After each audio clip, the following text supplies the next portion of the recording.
'Twas a moonless night after our eerie encounter with the Garbrk, and the crew's unease seemed to hang heavy in the salt-tinged air. Captain McGregor, though shaken by the experience, held an air of determination. He was not one to be easily cowed by the unknown. "Young sailors," he addressed the crew, his voice gruff but determined, "we've seen things tonight that would send lesser men to the brink of madness. That creature, the Garbrk, may have unnerved us, but it ain't the end of the world. We'll press on, eyes on the horizon, as we always do." The crew, grumbling but obedient, resumed their duties. Yet, despite our efforts to move forward, that ominous message from the Garbrk weighed heavily on our minds. The night's watchman scanned the dark expanse of the sea with trepidation. Days turned to weeks, and the sea remained eerily calm. Our rations dwindled, and tensions ran high. Then, one fateful night, a change was upon us. A disturbance in the water, a colossal whirlpool, began to form on the horizon. It seemed to stretch from the depths of the abyss to the heavens themselves, an impossible maelstrom that defied reason. The crew gathered on deck, eyes wide with terror.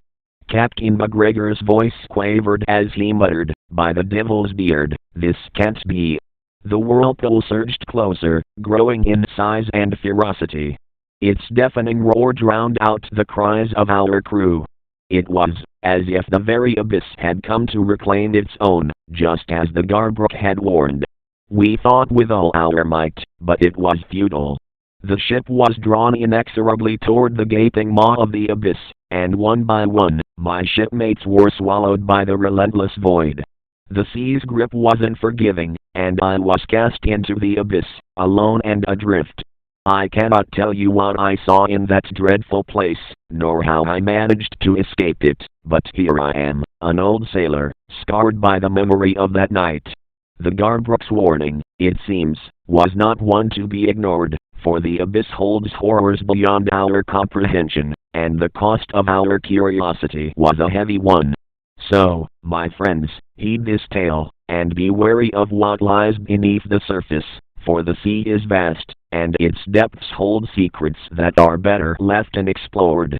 My survival was nothing short of a miracle, as I emerged from that nightmarish abyss with my ship shattered and my crew lost to the very depths of the ocean.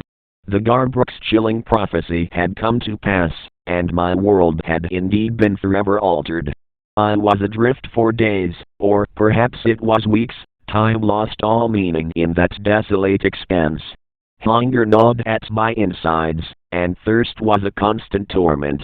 I clung to a piece of debris, battered by the relentless waves, and whispered desperate prayers to whatever gods might be listening. Then, when hope seemed all but lost, I saw a faint glimmer on the horizon. At first, I thought it was a trick of my weary eyes, but as it drew nearer, I recognized it as a small fishing vessel. It was a humble boat, manned by a grizzled fisherman named Finnegan. He pulled me from the water, his eyes filled with both astonishment and pity. Finnegan nursed me back to health, feeding me warm broth and sharing stories of the sea. He had heard tell of the Garbrk and the curse that it carried.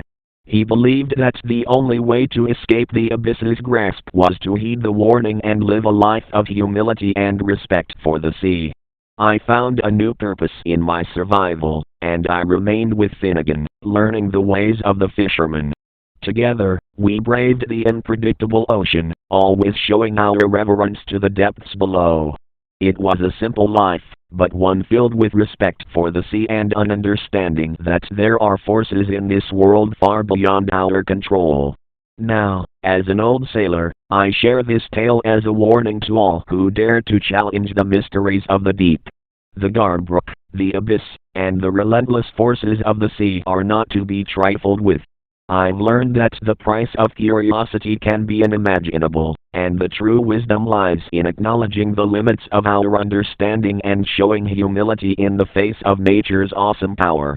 And so, my friends, take heed, for the sea is both a provider and a destroyer, and it is not to be underestimated. As for what other secrets lie beneath the waves, well, perhaps some mysteries are best left unexplored, For in the unknown, there may be absolute horror that defies our very understanding.